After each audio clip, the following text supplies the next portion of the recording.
Patuloy na binubugbog si Jinwoo ng mga halimaw, at ngayon wala na siyang kawalan dahil nawala niya ang bato ng teleportation. Ang tanging paraan para siya mabuhay ay kung magagawa niyang talunin silang lahat. Kaya't bumalik si Jinwoo sa pakikipaglaban at medyo masama ang sitwasyon dahil sa limitado na ang kanyang stamina at hindi niya magamit ang stealth o ang murderous intent, ngunit hindi sumusuko ang ating bida at determinado siyang mabuhay.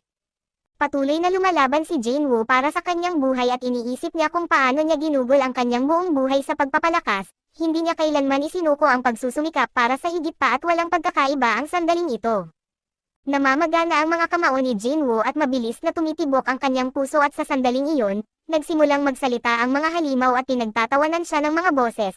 Tinatawag siyang pinakamahinang hunter sa lahat ng sangkatauhan habang siya ay paulit-ulit na tinamaan. Tinukso siya ng mga boses dahil minsan ay kinailangan niyang pumunta sa ospital pagkatapos dumaan sa isang rank gate. Biglang lumitaw ang imahinaryong sina Song at Ji at sinabihan si Jinwoo na itigil na ang pagpilit sa sarili na lumaban. Pagkatapos ay lumitaw ang mas batang pang bersyon ni Jinwoo at sinabi sa kanya na malayo na ang narating niya at dapat ay sapat na iyon, hindi na makilala ng dating sarili ang bagong Jinwoo dahil mas matangkad na siya at nasa mas magandang pangangatawan. Gayunpaman, ipinaliwanag niya na ang mga pagbabago ay nasa panlabas lamang at sa kaibuturan ay mahina pa rin si Jinwoo at malapit na siyang mamatay muli. Idineklara ng dating Jinwoo na siya ay palaging magiging isang E-rank hunter, isang mangangarap na hindi kailanman natutunan ang kanyang lugar sa mundo. Nakaiwas si Jinwoo sa ilang atake subalit hindi niya ito kayang gawin ng matagal dahil nasasaktan na siya. Sinabi sa kanya ng batang Jinwoo na ito ang nararapat sa kanya dahil masyado siyang mabilis mag-isip na handa na siya para sa ganitong klase ng laban. Nagsimulang kumbansihin ng mga salitang ito si Jinwoo habang nagtataka siya kung talaga bang hindi siya nagbago. Biglang may isang notification ang nagpahayag na tapos na ang oras para sa kanyang pang-araw-araw na quest at kailangan niyang harapin ang parusa dahil hindi niya ito natapos. Sa kabutihang palad, nangangahulugan ito na dadalhin siya sa penalty zone at napagtanto ni Jinwoo na ang swerte ay talagang isang bahagi ng kakayahan at determinado ang batang Jinwoo na ang nasa likod ng lahat ng ito ay hindi pa handa na mamatay siya. Nagpaalam siya at dinala si Jinwoo sa penalty zone at pagdating niya, nagpapasalamat siya na ang parusang ito ay nagligtas sa kanyang buhay at nagtataka si Jinwoo kung ito ba ay swerte o ang sistema ang nagpanatili sa kanya na mabubuhay. Nagpasya si Jinwoo na huwag masyadong mag-isip tungkol dito at ginamit niya ang ilang potions para maibalik ang kanyang stamina. Sa kasamaang palad, isang notification ang nagpaliwanag na kung siya ay seryosong nasugatan, hindi maibabalik ng potions ang kanyang HP at kailangan niyang maghintay na maghilom ng natural o subukang maibalik ito sa pamamagitan ng pag-level up.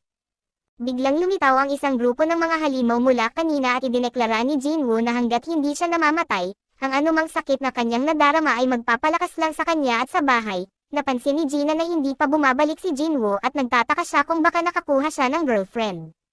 Napagpasyahan niya na imposible iyon at umaasa lang siya na maalala ni Jinwoo na dumalo sa meeting nila ng kanyang guardian teacher. Pabalik kay Jinwoo ay tinalo niya ang mga halimaw na dati niyang kinatatakutan at naibalik ang kanyang kalusugan sa pamamagitan ng pag-level up. May natitira siyang 10 minuto sa penalty zone kaya ginamit niya ito para bumili ng Night Killer Dagger. Ang armas na ito ay perpekto dahil nagdudulot ito ng 25% na dagdag pinsala sa mga armadong tipo ng mga halimaw at ginamit ni Jinwoo ang rune na nakuha niya mula sa pakikipaglaban kay Igress, at binigyan siya nito ng active skill na tinatawag na Ruler's Hand. Nakakagulat na hindi ito gumagamit ng anumang mana at pinapayagan siyang makaapekto sa mga bagay nang hindi direktang hinahawakan ang mga ito. Naalala niya na ginamit ito ni Idris sa kanyang espada. Ngunit nang subukan ito ni Jinwoo ay natagpuan niya na hindi pa niya kayang ilipat ang malalaking bagay. Halos maubos na ang oras, kaya idineklara ni Jinwoo na kailangan niyang umasa sa kaunting swerte para dalhin siya sa dulo at na-teleport pabalik si Jinwoo sa dungeon at naghanda siyang lumaban muli. Bumalik sa ibang mga hunter ay papalapit na sila sa isla ng Juju. Sinabihan si Choi na maramihan ang pinagmumulan ng mana ang nadetect sa tubig. Nagulat si Troy sa nakita niya sa dungeon at napakasaya ni Jinwoo sa pagganap ng kanyang Night Killer Dagger. Hindi niya maalis ang kakaibang pakiramdam na kanyang nararamdaman kahit patuloy niyang pinapatay ang mga halimaw. Pakiramdam niya ay hindi talaga siya ang pumapatay sa kanila at lalo pang nag-alala si Jinwoo sa mga mage na nagcast ng spells ng hindi aktwal na umaatake. Biglang napagtanto ni Jinwoo na sila ang responsable sa pagbubukas ng mga gate at pagtawag sa mga knight. Nagpasya siyang ipabagsak ang mga mage at nalaman niyang ang pagkatalo sa isa sa kanila ay nagpapawala sa ilan sa mga knight. Nang malaman ito doon ay tina-target niya ang natitira at kinuha ang kontrol sa laban at ginawa ng mga mage ang lahat para magtago sa likod ng mga knight. Ngunit nagawa pa rin ni Jinwoo na mapatay ang isa pa na iniwan ang 3 mage na nakatayo. Ang matitirang tatlong ito ay pinagsama ang kanilang kapangyarihan para tawagin ang isang golem, kaya gumawa ng paraan si Jinwoo para makapunta sa mas mataas na lugar. Tinanggal niya ang lakas nito at sa isang sandali ay naisip kung paano naisip ng mga hangal na mage na mas mabuti ang isang malakas na halimaw kaysa sa ilang maliliit.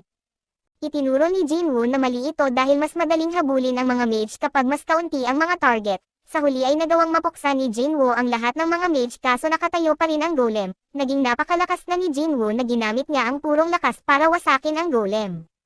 Sa pagkatalo ng lahat ng halimaw, isang notification ang lumabas na natapos na niya ang job change quest at ngayon ay makakalipat na siya sa mas advanced na class, batay sa mga puntos na kanyang nakuha mula sa kanyang performance sa quest. Hindi niya pala mapipili ito ng sarili at nagsimula nang mag-pop up ang mga notification na may ilang mensahe. Sinasabi ng mga ito na anumang landas ang tahakin ng manlalaro, ito ay nalalatagan ng mga bangkay at ang amoy ng dugo ay nananatili. Naghahangad ng malakas na kapangyarihan ang manlalaro at binubuo niya ang kanyang sariling landas nang hindi umaasa sa iba. Binanggit nito kung paano isang Shadow Army ang susunod sa utos ng mga manlalaro, at nagulat si Jinwoo na makita na ang kanyang bagong job class ay magiging Necromancer.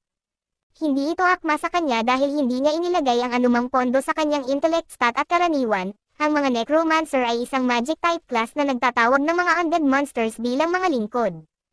Gayunpaman ang build ni Jinwoo ay assassin, ang kanyang pangunahing status ay lakas at ang lahat ng kanyang skills ay bagay sa estilong ito ng pakikipaglaban. Kung magkakaroon siya ng class na tulad ng Necromancer ay mawawala ng saysay ang lahat ng pagsisikap na inilagay niya sa kanyang kasalukuyang build.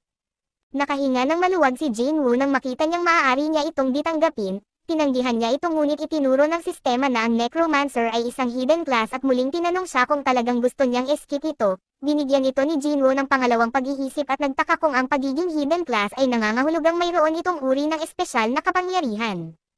Nais niya na mayroon siyang halimbawa para ikumpara ito at napagtanto niya na medyo katulad ito sa summon ng magic na ginagamit ng mga mage. Mukhang hindi aksidente ang pagkakatagpo sa kanila, kaya nagtaka si Jinwoo kung ang job change quest ba ay inayos na ng sistema.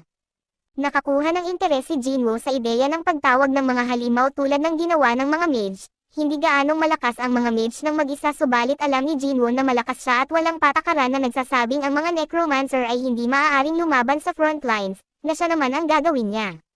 Determinado si Jinwoo na kung ang mga class ay gumagana katulad ng stats, habang siya ay nagla-level up ay magiging mas malakas din ang kanyang mga kasanayan sa necromancy. Nangangahulugan nito na ang Shadow Army na binanggit ng sistema ay malamang na magiging mas malakas din.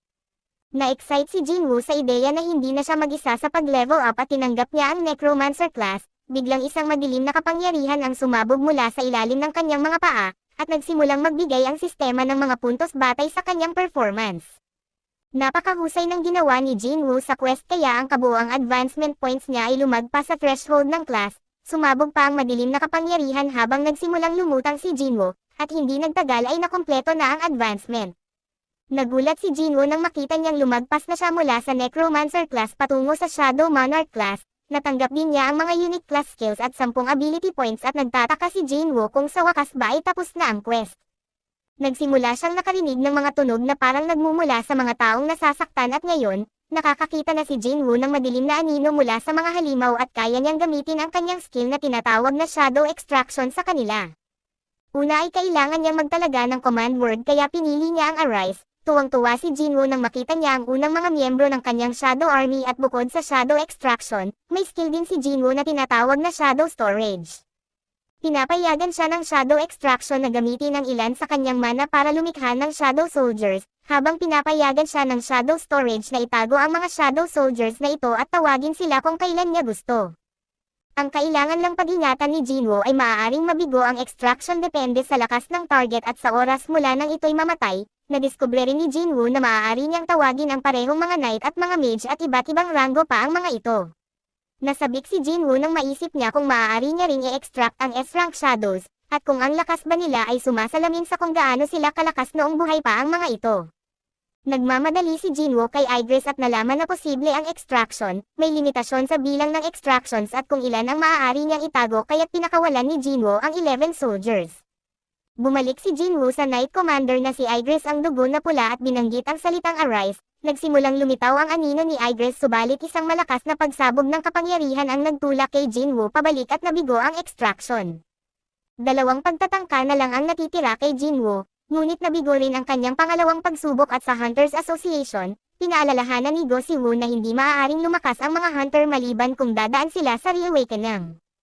Iyon ang dahilan kung bakit nila sinanay ang kanilang combat techniques at nagtitipon ng mga kaalyado. Pabalik kay Jin-woo ay kinausap niya si Igris at pinaalalahanan ito na siya ay isang mandirigma. Sigurado siya na ayaw ni Igris na basta-basta na lang mabubulok doon. Inihayag ni Jin-woo na kung kailangan ni Igris ng isang taong iaalay ang kanyang espada, dapat itong maglingkod sa kanya at ginamit ni Jin-woo ang kanyang huling pagtatangka at muling sinabihan si Igris na Arise at isang malaking halaga ng kapangyarihan ang sumabog mula sa bangkay ni Igris, ngunit ngayong iba na ito. Lumitaw ang anino ni Igris at pinayagan si Jin-woo na bigyan ang kanyang rank S na knight ng pangalan at binigyan ni Jin-woo ng parangal ang knight at binigyan ito ng kanyang lumang pangalan na Igris. Samantala ipinaliwanag ni Go na nangyayari ang reawakenings araw-araw at umaasa siya na ito ay magdudulot ng isang hunter na lalampas sa lahat ng inaasahan. Sa sandaling ito, napaluhod si Igris at ang natitirang hukbo ng anino ni Jin-woo sa harap niya at namangha si Jin-woo sa tanawin at idineklara na silang lahat ay kasama niya ngayon, bumalik sa ibang mga hunter, sa wakas ay nakarating sila sa Jeju Island. Sinusuri ni Choi ang isa sa mga pulang langgam mula sa kakilakilabot na raid at nagulat siya na makakita ng isang bagay na hindi pa nangyayari dati. Idineklara niya na ang mga halimaw ay nag-evolve, at nakita natin na ang langgam ay may mga pakpak na. Kaso dito na nagtatapos ang ating recap sa Season 1 sa anime na ito. Salamat sa inyong panonood hanggang sa muli.